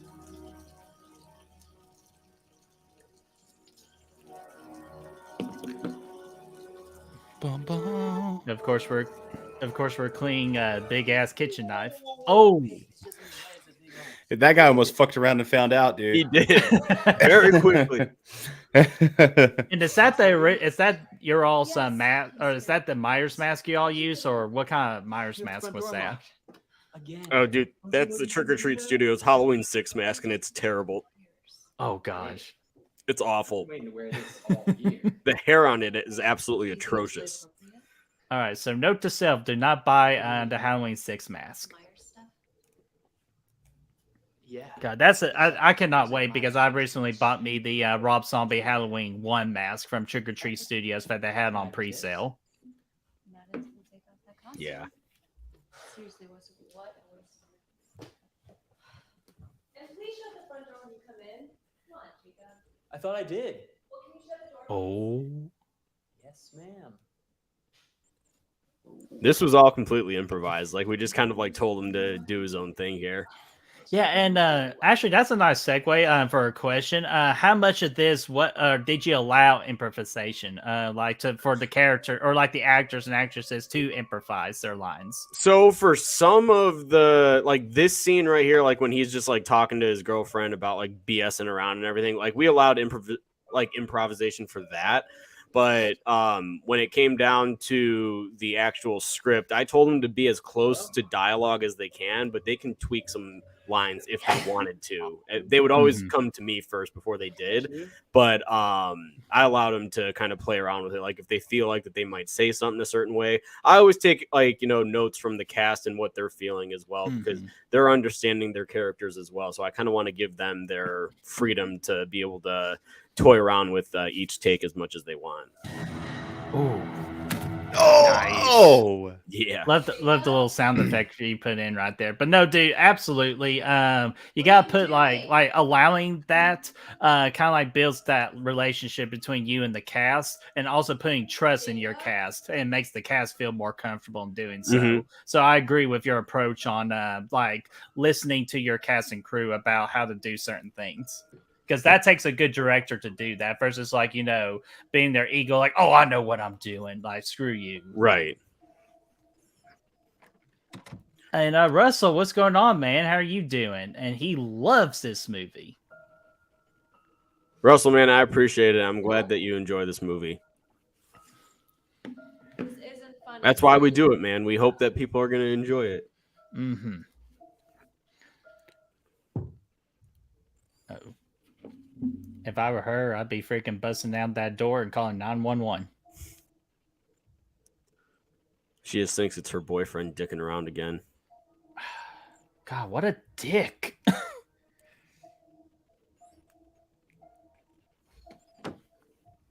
But again, how are y'all just setting this up? And I even love the lighting of the darkness, right? Oh, there goes Michael. So a lot of people think she got stabbed in the back here. She actually got stabbed like on In the the high shoulder. shoulder. Yeah. Yeah, that's what I was thinking too. So, because if it was the back, yeah, if it was the back and it was the nerve man, then there ain't no way she's booking it that fast. So then bam, bitch went down. That's what I would say. yeah. And then of course, I will say this right here is my favorite shot of the entire movie from a camera and just what you were trying to do with this, with the ultimate nod to Halloween H2O right here. Yeah. Hell yeah. I know Mike Shabanti loves the shot right here when Michael turns around. He loves this shot. Like, oh, dude, so and you can see that, and you can barely just see the eye right there, which is all H2O right there. Because in H2O, you do get to see the eyes. So I thought all that was just amazing. Assholes, 8 o'clock. Yeah, I like that too, man. Effective way to make a kill too, you know, without showing any, like having to deal with the effects and stuff. Bubba G, what's going on, my friend? Saying love to see Birdie take a shot. Well, dude, guess to help Braden get to 5%, and you'll see me do a shot, man. We got $73 left, everybody. $73 on the Indiegogo campaign in order to get to 5%. Birdie's gonna take a shot, and I'll take a shot with him if we get to it. So I'll take a shot too. Fuck it. We're all gonna take a shot if we get there. We have $73, folks. Come on, it's possible, man. All it takes 7 or 8 people, $10 each. Oh yeah, we'll even throw that link in the it's already in the description. But do it again, man. We'll freaking just share that link around like crazy. That's what I'm saying. Like, I'm telling people, if they love this movie, man, they are truly gonna absolutely adore The Last Nightmare. Oh, and better too. The Last Nightmare is pretty much this on steroids, basically. Like, but yeah, you got a couple more films under your belt. You know, like it's yeah. Oh, that's good. And if you want to give a little hint towards like the final act of freaking The Last Nightmare, not about what happens, but how many pages, so they can know how epic it's going to be. Oh, dude, the final fight between John and Michael is 9 pages long, so it's going to be quite the showdown, man. Like, they're going at it for quite some time, and it's brutal, it's bloody. It's essentially everything you're going to want to see in a Halloween final showdown. I actually do think it will be the longest fight on screen for any Halloween movie, period. So it's going to be really, really good, man. That actually reminds me, I have a really good question here earlier. Where the fuck did it go? But yeah, as Brad's finding that question, guys, like, if y'all have any kind of somewhat experience about writing a script and all that, like, I'm starting to learn about it like this year. 9 pages for a final act for most other fan films, that's almost like a good like 4 for 2/3 of a movie. Yeah, I mean our script for the package is less than 20 pages total, so that's epic, dude.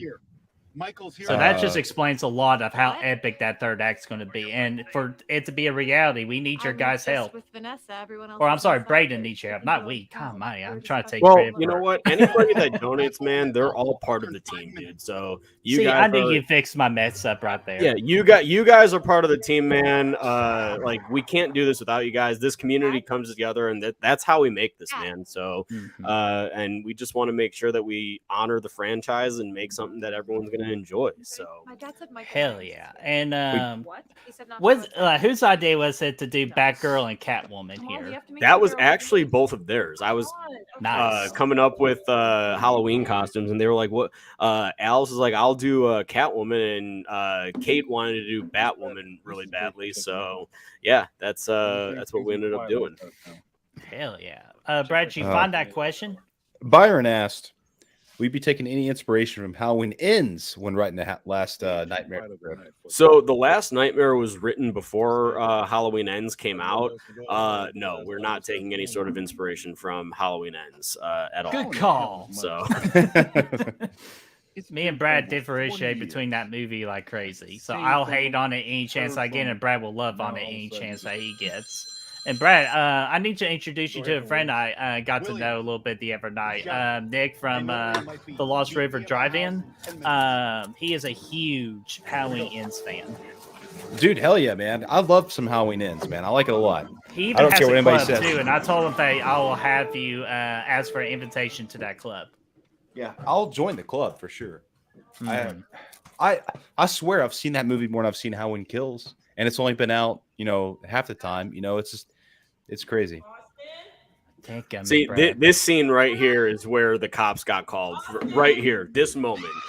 Yep. I could see that. I could see that. Did they see the effects when they came in, the slit necks and all that fun stuff? So that was actually filmed on a different night. So that was actually filmed in the fall. This was filmed in the spring, and this is actually a different house. We just had nice. We just had to create it and make it seem like it was all the same house. Mm-hmm. Well, it works. It's very seamless for sure, dude. Yeah, there's a couple scenes in here that we had to kind of get creative with. That was a headache for sure, but we were glad that it worked. So, and this right here actually took 2 hours to get him all these shots of him running around the house, just him running. It took us literally like 2.5 hours to get all these shots of him running around a house. Makes you wonder how long it takes for them to get the shots of Tom Cruise running around, man. Oh man, any of his movies, especially with Dead Reckoning Part 1. Yeah, that one, Fallout, like MI3, like they all have the classic run scene in it, man. Mm-hmm. And right before we really dive into this third act, I know I was going to bring it up. I'll bring it up now, Braden. The actor who plays Michael Myers, what was the story about picking or just hand selecting your Michael? So Connor Whitman, actually, him and I played college football together, and he reached out asking if he can get involved at all. And I was like, dude, he's 6'2", or he's 6'1", so Chad's got about 1.5 inches on him. That's why we're here. And but what do you call it? He reached out asking if he can get involved, and I said, yeah, man, like actually you'd be great at maybe playing Michael Myers, and he was in. Like, it was a very quick conversation. He was like, you just let me know when you need me there. And so this is him in the costume right here. So like during the third act, him and I do switch costume quite a bit, but and anytime you see Michael as shorter, don't hate Connor. It's definitely me in the costume. So Connor, this is all him though. This whole fight was him. And I'm going to be a little biased. I love this shot right here, just because you used that particular shot to put my quote for this movie on there. Like, so I'm a little biased on that shot. He does a great job. And again, the eyes right there, it makes sense just because H2O did that. And I love how you, at least, unlike the other movies in the franchise, you keep the continuity of this movie. Yeah, exactly. That's why I didn't mind it. Now, I will say in The Last Nightmare, we're not going to be showing his eyes at all. So, Fuck. Dadgummit, John. You got it's the safety. Yeah, dude, where's freaking Courtney Cox when you need her to?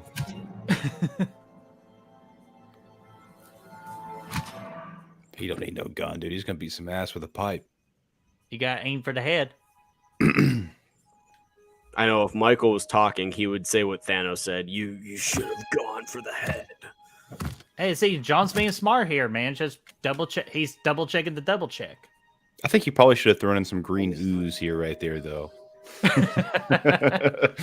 To confirm a little theory that fans have had for the longest time. Yeah.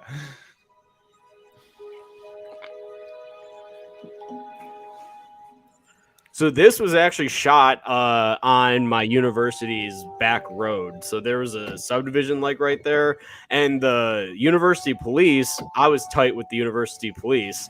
So they actually shot down this road for us. So because otherwise, dude, this road is very, very busy. And cars would have been going in and out. But no, they shut down the whole road for us for, I think it took us 4.5 hours to shoot that. And so we had the road closed for what we needed, and they were super great, man. And yeah, chief of police actually saw the movie and she loved it. So she was like, Hell yeah, dude. that was great. Why would he do Oh, this?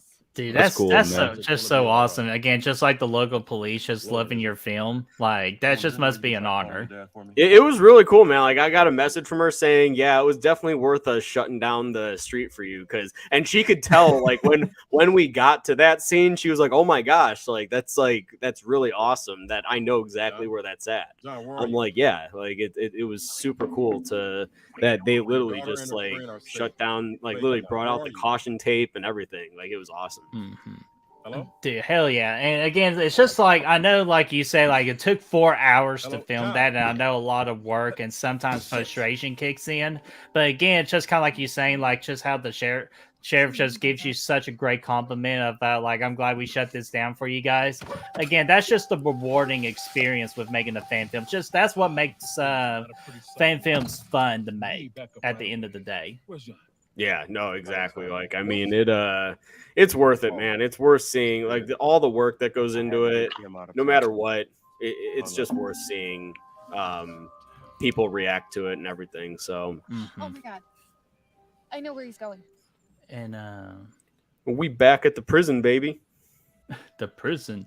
And Byron, good question here, because again, like you alluded to, that you get to play Michael towards the third act. Did you like take any inspiration to a particular actor that played Michael Myers? Like Byron asking here, like, did you try to be like James Hugh Courtney? Did you have anybody in mind, or were you kind of like, no, I'm just gonna do my own thing?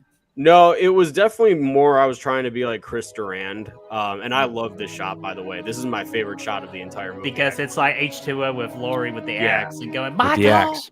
I love this shot. And this is actually, I think, Zach Dion's favorite shot. Zach's one of our directors. And how did you do that, by the way? Did you all use a drone, or like how did you pull that shot off? It was a drone. It was actually our other DP's shot, or other DP's drone, Don Murphy. He brought that out.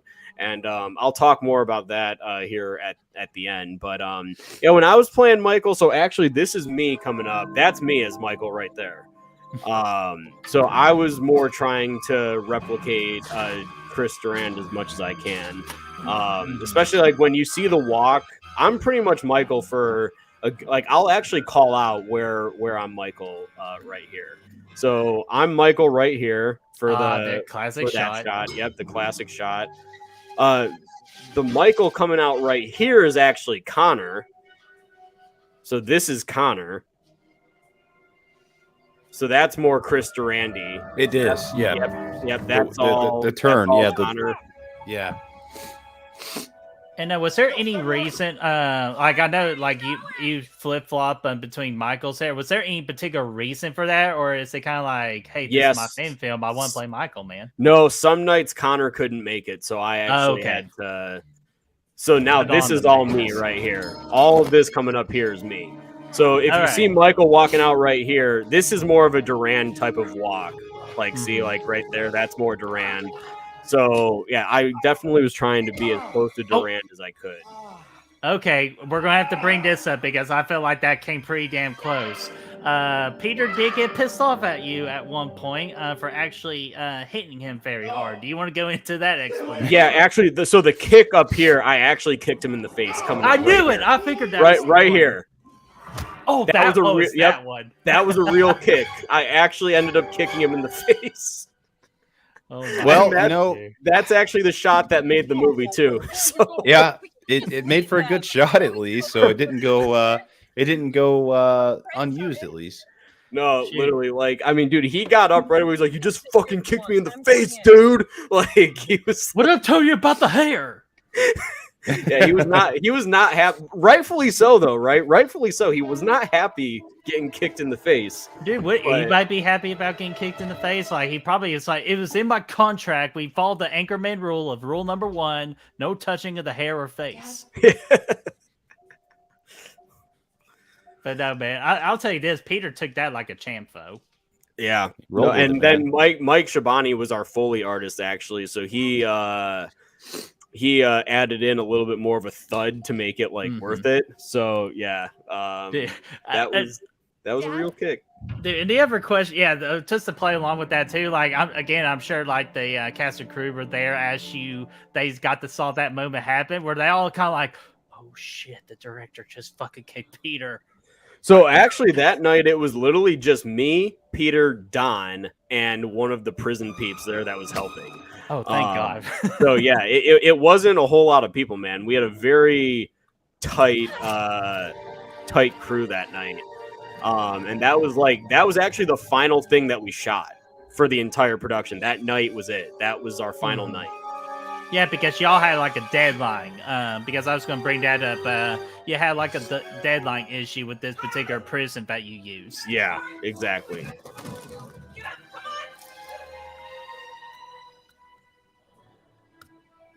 Get out of here. Oh, no, officer, get out of there.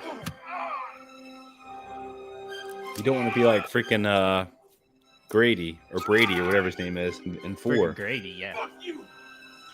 Dude, my mom actually texted me at the premiere when Sheriff Baker died. She was like, seriously? Like, she actually like texted me like at the right here, and because she loved Sheriff Baker. She told me that. And I was like, sorry, you got Officer Williams now though, so you know, like. But hey, man, and you got freaking Deputy Hudson, Mom. So you gotta love that guy.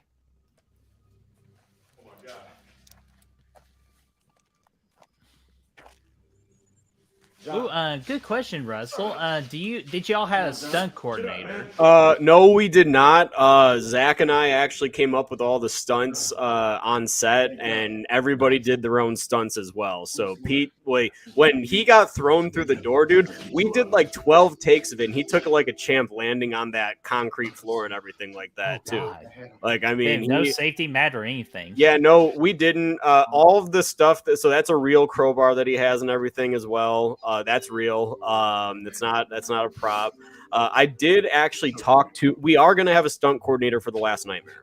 I already know who it is. I've had a couple conversations with him. He's asked me how I've done the stunts in the past, and I did tell him, and he was not very happy with me. So yeah, I'm sure there could be some liability issues right there. Yeah, but no, there I'm glad definitely y'all- could be.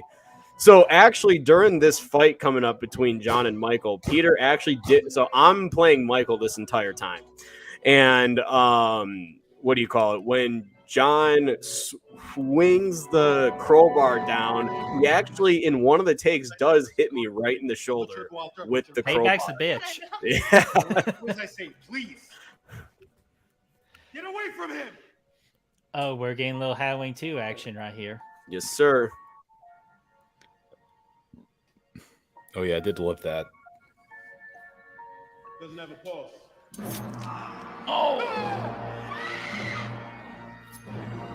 Oh, I love that setup right there. Get off, Get off bitch. me. Yeah, that's exactly what I was saying. But I commend you all for doing this without a stunt coordinator, because me and Brad, we are in a similar situation with our skits. We just we just do what we got to do. Well, that's not a lie. And Brad hits me a lot too, so I understand Peter's situation. Is this bruise on his face like makeup, or is that from where you kicked him? Huh? This bruise on John's face here. No, that's not from where I kicked him. That's like a mix from the kick and also a mix from. It is makeup, to answer your question. But also it's when Michael smacked him like across the eye. Okay. Yeah. I just didn't know if you actually gave him a shiner or not with the kick. Oh no, yeah. That I was gonna say that would have been quite a shiner, huh? Yeah, a big one.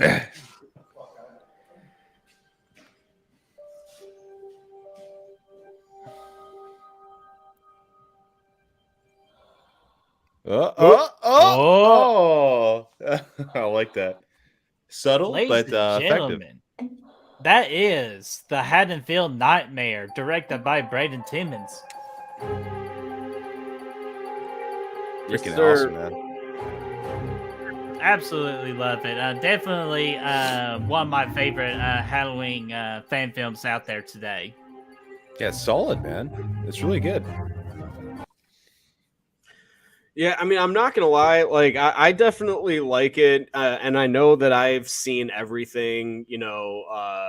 There could be to it, being one of the makers of it, and I do like it more each time I watch it. Like I kind of get a little bit more appreciative for it, even though I see all the technical issues in it, and I know that there are things that can be improved and better, which is what we're hoping to do with The Last Nightmare. So, but again, it's like seeing everything and being involved in it from day one. You kind of look at it as many times, like, and I was one of the editors on the movie as well. So it's like there are scenes that I just saw over and over and over and over again, and it was just annoying, man. I was like, "Fuck! Like, can we be done with this scene, please?" But yeah, it definitely puts into perspective, like, watching it with other people. So. Dude, hell yeah, man. And like Byron and Mark Jones said in the freaking chat, and Ashton there too. Just excellent job with this film, absolutely, man. So what we're gonna do here is we'll just stick around just a little bit. So guys, if y'all have any questions about The Last Nightmare, this is your time to ask it. And as y'all are generating your questions here, Braden, is there any just kind of like just your whole overall experience with the Haddonfield Nightmare and how all that's going to transition into The Last Nightmare? Yeah, I think that the Haddonfield Nightmare, it was, I went into it and sometimes didn't have some backup plans. Like what we were shooting that night is what we were going to shoot. I didn't have any other plans. Going into The Last Nightmare, I'm going to try and go in much more prepared by having as many backup plans as possible. So if something doesn't work out one night, we can at least get some more stuff done. You know what I mean? So the Haddonfield Nightmare, the prison is what I want to talk about the most, because the prison we ended up shooting at is not, and this is what I mean, like, by having backup plans. The prison we were supposed to shoot at was actually located in Joliet, Illinois. It was an abandoned prison. The reason that we had access to it is because my buddy works for the Joliet Fire Department, and they do some training there. There's a house on the property where they go in and they do fire training and everything. We had that prison lined up for a year and a half. And I mean, like, we would go in, my buddy would get the keys. We had permission from the fire department. And if anybody ever asked what we were doing there, they would be able to attest that we were there, like what we were there doing. Well, the day of production, I'm never going to forget this. It was September 20th, 2020. Or it was like one of the first, maybe it was earlier. It was one of the first weekends, I think, of September of 2020. And we're ready to rock and roll. I didn't sleep very well the night before because I was so excited. We were getting ready to shoot at that prison, and my buddy was making sure everything was all good that next day, and I was at work. And he calls me and he was like, "Hey, Braden, we got a little bit of a problem." And I was like, see, I thought he was just calling me and messing around. Just first day like pranks. Exactly, like a first day prank just to terrify me and be like, I'm just kidding. No, dude, he was dead serious. He went in and he was like, "Oh yeah, you guys can't shoot there." After a year and a half of no issues, going there, scouting it, having all of our shots crafted and everything, and the day that production begins, we couldn't shoot there. And it was literally just the most heartbreaking experience I think that I've had on a set to date.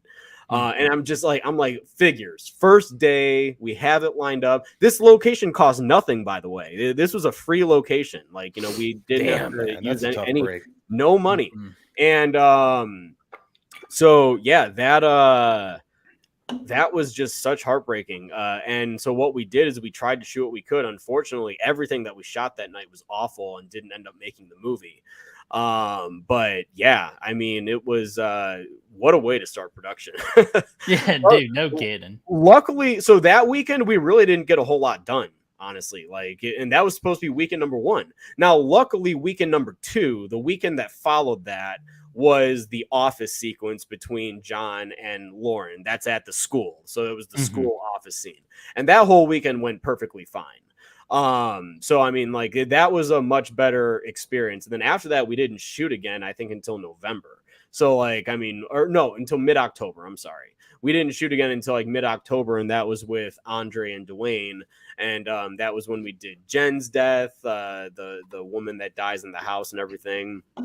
And then we ended up going on break for a few weeks, and then ended up wrapping up with all of the Becca stuff at the nice house that you really like, Brett, in the third act. That was our final weekend of 2020. And then we went on a winter hiatus. We ended up coming back in the spring and finished shooting the entire thing.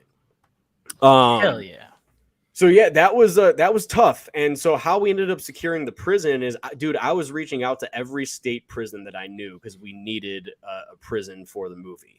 And luckily I got in touch with Joliet prison, and unfortunately that's why we had to open another Indiegogo campaign, because we needed money for the building, for the prison. Because and I'm gonna say it, like they charge, it's $150 an hour, man, so it can run it can run pretty high. Now there are areas of the prison that we can shoot at that are free, like meaning there's a gate there that if like you stay outside of, but they know that you're there shooting, and they know like the police won't bother you or anything like that, because it is private property and everything. But if you're outside of the gate and they're familiar with it, they know what you're doing and everything, totally fine. They don't charge anything. It's if this gate opens and you go inside and people need to be there, then it runs $150 an hour. Yeah, so, that's explainable. Exactly. So, like, I mean, which is again where we need some funds for and everything like that, which is why we turned to Indiegogo and people to help, support us so we can get there and shoot what we need to. But yeah, I mean, that alone, I'm just going to go in more prepared this time around, and having worked on 3 productions over the last few years, I definitely feel like I'm better prepared to go in to handle this production than I was during my first time. So during my first time, there were nights, man, where I thought that we can get what we needed to done, and it took 4 hours to shoot something, and then we had to schedule more nights because we didn't get it done. I was very not aware of how long it took to set up lighting and set up shots and set up, like, because like no matter what, like you set up a shot and you have to light that shot too. Like it has to look good. Right. So, and working with Zach, man, he doesn't play around with bullshit. If it doesn't look good to him, he's not going to rush it just to get it done, so, which is what I love about him. And, that's why I like him on set. So yeah, it's definitely a tough experience for sure. Dude, how long did the filming process take? The filming process. So we started in September, and we did 3 different production periods. We did the fall production period, which went from early September through early November. Did the winter break, came back and shot for 2 straight weeks in April. Did 1 more break and came back and shot for 1 week in July of 2021. So, and the movie came out October 29, 2021. So we were still shooting this movie in July, hoping to get it ready for Halloween 2021, because that's what we had said, and we kind of refused to announce a release date and miss that, because otherwise then that makes people be like, oh, they're scamming us, man. The movie's never coming, yada, yada, yada. No, man, I can't tell you how much we worked our asses off to get that shit done for October 29th, man, to hit that date. We busted our ass that entire fall period. As soon as production wrapped, man, it was showtime to really start cranking. So yeah, exactly, man. And that's, again, guys, like that's why we're doing this show tonight, to help just contribute to more funds into the Indiegogo campaign of The Last Nightmare, because like if you really just think about it of how much goes into a fan film, like that's like they're not asking for it like just like, oh, so we have like play around money and all that, we're gonna do whatever we want with it. They legitimately need your help and that money so they can buy the best equipment, get the best locations, so they can like put their vision into the head and on the script onto the screen too. So that's why like they just really need your help, and that's why we're doing this stream. And I'm just glad that we have just this stream was able to contribute to your goal tonight. Yeah. No, I mean, we still have some time. The goal is to hit that $73 5% period by midnight. Yeah, we got tonight. about 2 hours, so there's still plenty of time. I was gonna say, yeah, you've got. I mean, it's only 6 o'clock where I'm at, so it's only 6:47. Oh, so we're doing the Pacific time. So yeah, guys, he's giving I you mean, we've got. We're gonna do it. Yeah, we've got about 5-ish hours here in order to get this done. So again, $73, guys. What's that? Yeah, that's a little over $10 an hour. Yeah, we'll be good. Yeah. Mm-hmm. So I mean, I think that we'll be able to do it. But yeah, man. I mean, I think that the entire process was rewarding because of just how people's feedback was towards it, and for the most part, it seems pretty good. So. Mm-hmm. Braden, I got some questions started here for 5 questions, and then we'll end it with me and Brad's remaining questions, and then we'll just let you pitch The Last Nightmare one more damn good time before we kick off for the night. So let me get these questions here for you.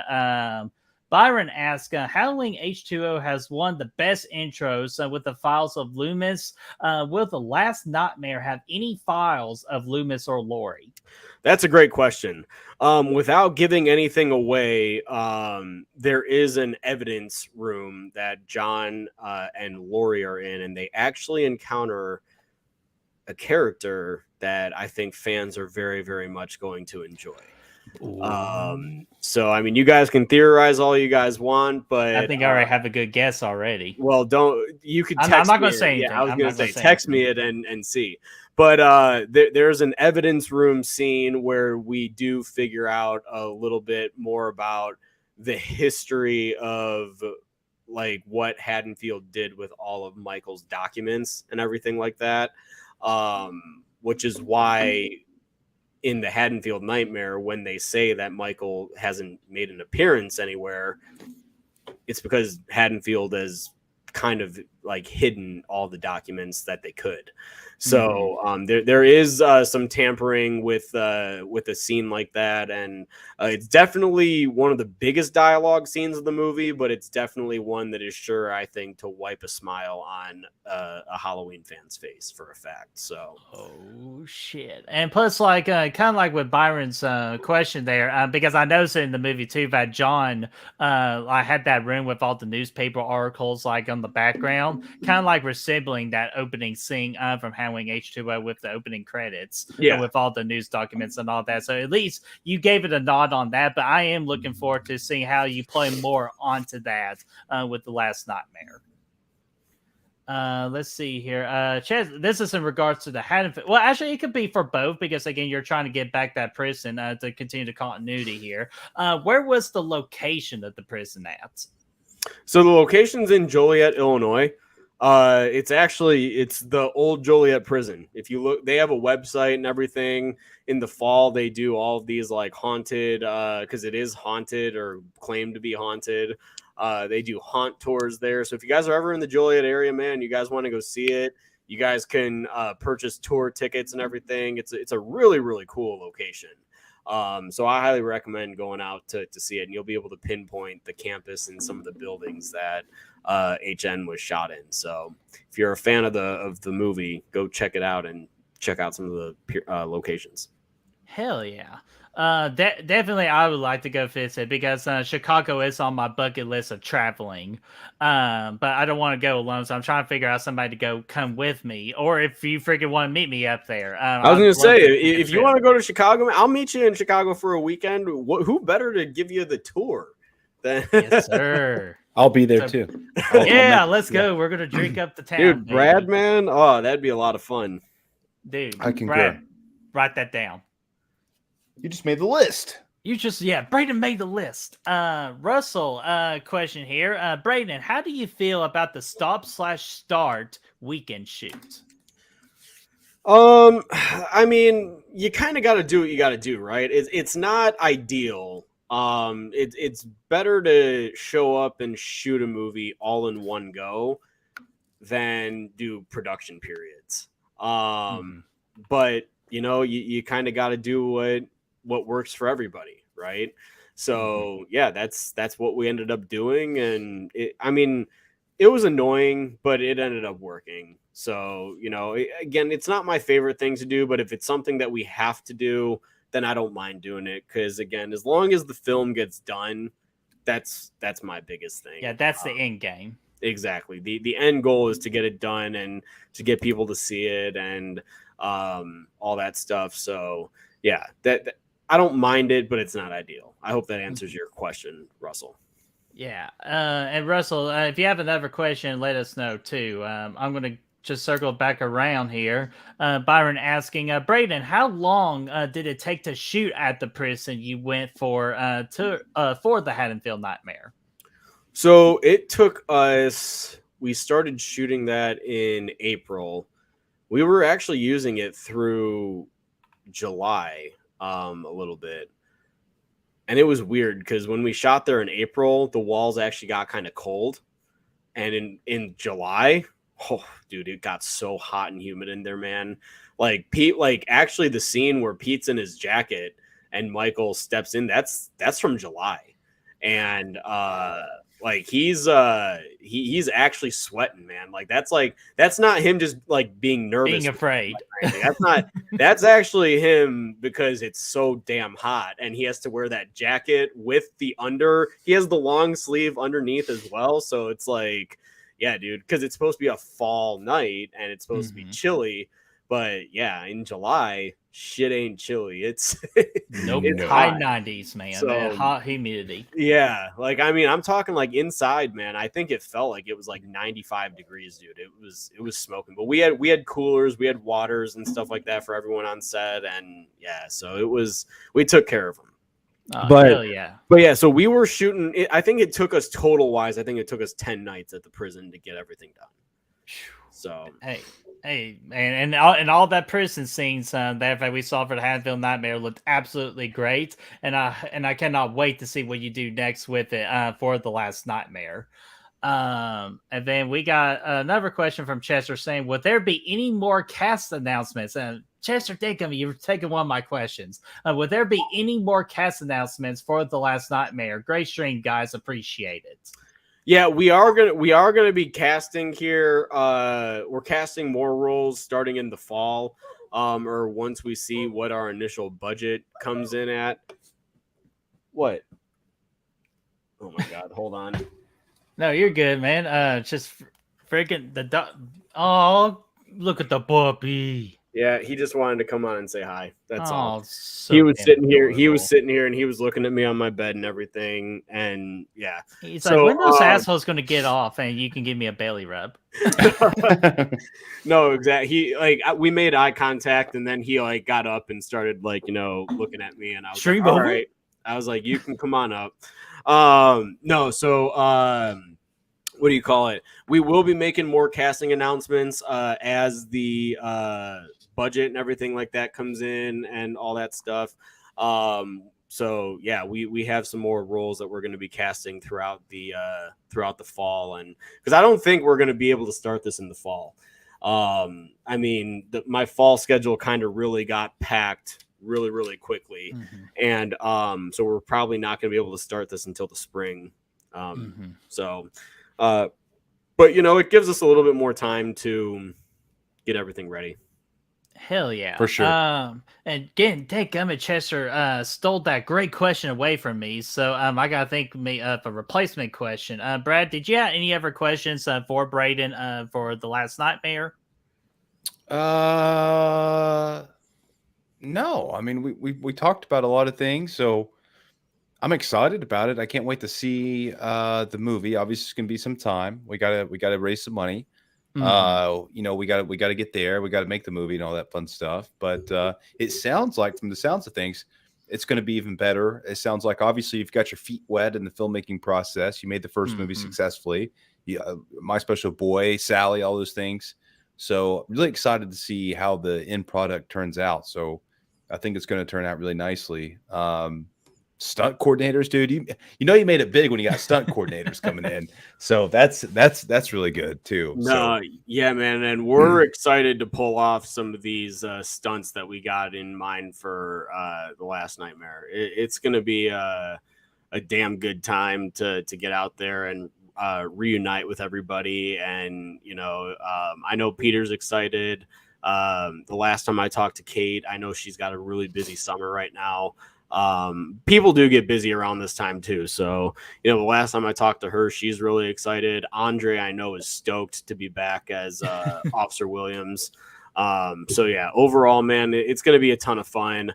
I'm ready to get back out there. I'm ready to make this conclusion as satisfying as we can make it, man. Dude, and we definitely need to make that a freaking reality, man, because Braden, like, for such a longest time, just keeps on giving me these hints, like, man, this third act, man, you don't even know. I'm like, well, I want to know. So, guys, that's why, again, we're relying on you to help our boy Braden to reach his goals with the Indiegogo campaign, so we can see this badass third final act. So, again, Chester stole my damn good question, so I feel like this is just the perfect way to end this on. Braden, this is kind of like almost like a last pitch to everybody that's freaking watching in the chat right now or just watching after the fact. Why should they invest in The Last Nightmare? Well, you guys should invest in The Last Nightmare because I really do think that this is a Halloween movie that fans deserve to see, man. I think that this conclusion is going to be epic. It's going to be emotional for some people. So it's going to hit some people right in the chest. That was actually one thing that Peter said when, when we were talking about us writing the script and everything. He said the only way he was going to be involved again, and it's not that he didn't want to be, he just wanted a story that was going to be impactful. And, it's got some very heavy-hearted moments. It's got some moments that are that put characters in, like, you're going to see them emotional in this movie, even more so than they were in the Haddonfield Nightmare. So yeah, it's going to be a damn good film, I think, and that's why people should get involved with us. We really do care about the fans. We care about our craft. We care about making the best possible thing that we can make, and this only happens with your guys' support and your guys' involvement. So we appreciate any and all support that you guys can give us. We want you to be a part of the team, and we want to give you guys these perks, man. Like the reason that these perks are available is because we want to be able to reward you guys for your support. Like, you guys are also getting in, like, for you guys investing in us, we're giving you guys a reward for investing. And hopefully it's that physical Blu-ray copy that all of you are snagging. So, look, Brettman has his Haddonfield Nightmare Blu-ray. We have fulfilled all of our perks in the past. Brad, I think you bought one on the sale. I do. Campaign, yep. so. I do. Yep. I absolutely do have one of those. You don't got to show it right now. I know that. I know that it's there. Wait, did you say for Sally? What's that? Did you say for Sally as well for the Blu-ray? Yeah. I got the Haddonfield Nightmare for the Sally campaign. Oh, look at these beauties right here, man! Look at these beauties. Even though, do you know what the only problem is? We need to add one more right here, and that again, like Braden said, that's all up to you guys. You all can make that a reality with your guys' help. There's a trio. You can actually get a trio of all three movies Blu-ray on here, man. A lot of good perks on here. That's one of them. The most popular perk in there, in my opinion. So definitely is well worth the investment. You could, and if somebody else snags that here tonight, guess what? We're going to be at our 5% goal. So if you guys wanna own all three Bat Productions films, head on in, snag that perk, and that's not only going to put us at our 5%, but you guys will be rewarded with 3 different movies of ours for your guys' contribution. So we do, and I'll take a shot too. If we do it by the end of the night, like even if this stream ends, if we get that 5%, I will do an Instagram story on the Goodreal Instagram account of me taking a shot in honor of Braden. Hell yes, dude. I love it. Yes, yeah, absolutely. So, but yeah, to Braden, I just wanted to say thank you so much for just taking time, just to explain, just the behind the scenes of the Haddonfield Nightmare as we were watching this again, and just give us some more kind of like awesome hints about the Last Nightmare. Dude, I really want this to be a reality. So go ahead and just let you right now. Where can they find anything that's the Last Nightmare? That's a great question. You guys can subscribe to me on YouTube because I post constant updates regarding it. Sunday night, I'm going to be going live again, just doing more of a Q&A and giving updates on the campaign and everything. And hopefully, I'm able to say that we achieved our goal and some. So that'll be Sunday night. You guys can catch me live. You guys can follow the Last Nightmare on all social media platforms. You guys can follow it on Instagram at Last Nightmare Movie. You guys can follow the Bat Productions official Instagram, and then you guys can also find the Last Nightmare on Facebook. So you guys can check all that out. I post constant updates, so yeah, you guys will be aware of where we're at, period, for the entire duration of the Indiegogo campaign. I share it every single day, at least twice a day. So we need all the help that we can get. If you guys want to see this movie, share it with your loved ones, share it with people that you guys think might enjoy this film, and let's make it happen, man, because we're very excited. We're all antsy as shit to get out there. I'm having conversations with locations right now, trying to secure them, and obviously we need the funds to do it. So let's oh gosh, excuse me. Let's make this happen. Dude, hey, that's how Those excited blue freaking moves, Braden is. Dude, man, that's how excited Braden is. That gets me more jacked, and hopefully that gets you guys more jacked. And of course, on the Goodreal side of things, we're going to do everything we can to help promote Braden's work of The Last Nightmare, to make sure we can reach freaking Braden's goals. And of course, Screen Warriors 2 will promote all things that is The Last Nightmare when it comes to the live streams and everything. So you can follow Screen Warriors on that, because we'll be sure to help promote Braden's work on that as well. And as I'm going to end this on a great quote from Mickey from Rocky 2, for in regards to The Last Nightmare, what are we waiting for? Freaking donate today. In the description is the Indiegogo campaign link, and the comic section too. It's the pinned message about with the link of the Last Nightmare Indiegogo campaign as well. So there's all over the place of that link. Click on it, select the perk. Any perk will be greatly appreciated, even just as low as $10, which to me, I've seen a lot of Indiegogo campaign perks. $10 is a hell of a steal, guys.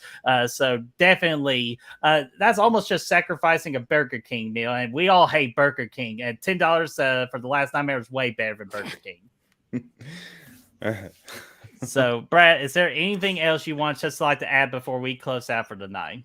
I'd like to say fuck Burger King. Damn right, You fuck said Burger King. No, yeah, man. Do it. Jump on the campaign, man. We'd love to see some contributions go that way, man. We want to see this movie get made. So let's do it, man. Let's get those funds raised. Yeah, let's freaking do it, guys. So, Braden, again, thank you so much for spending time out of your Friday to come hang out with us to promote your work for The Last Nightmare. So we're going to go ahead and close it on out. And, guys, keep updated with our social medias of Guru Hunting for our next feature stream. And we will see you all for the next one.